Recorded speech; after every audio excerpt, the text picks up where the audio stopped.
Have you ever heard of a war that lasted less than an hour? It's a curious question, isn't it?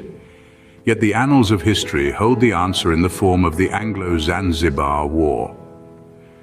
This peculiar conflict holds a unique recognition as the shortest recorded war in history, a brief but significant clash between two key players, the United Kingdom and the Sultanate of Zanzibar, on a day that would etch itself into the history books, August 27, 1896. The genesis of this war was not a long-standing feud or territorial dispute, but a refusal.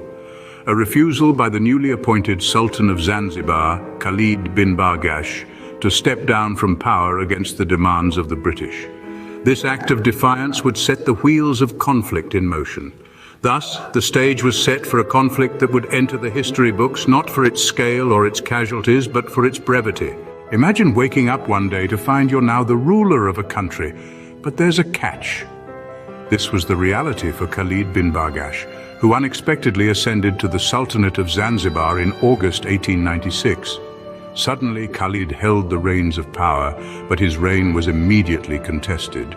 The British Empire, a formidable force at the time, swiftly demanded his abdication.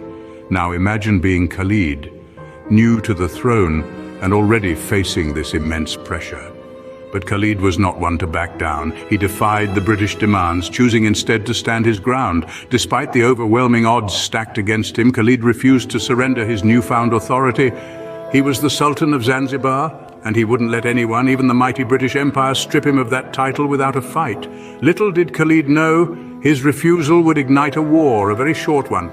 What if a war could be over before you finished your breakfast? Imagine this. The sun has barely risen and the British warships anchored off the coast of Zanzibar are ready for action. The tension in the air is palpable, the silence deafening, and then chaos. The first shell from the warship screams across the morning sky, its destination, the Sultan's palace. The bombardment is swift and relentless, the Sultanate's forces standing no chance against the onslaught. The palace, once a symbol of power and grandeur, is reduced to rubble within the blink of an eye. The Sultan's soldiers, overwhelmed and outgunned, have no choice but to lay down their arms. The once defiant Sultan Khalid bin Bargash is now on the run, his rule abruptly ended.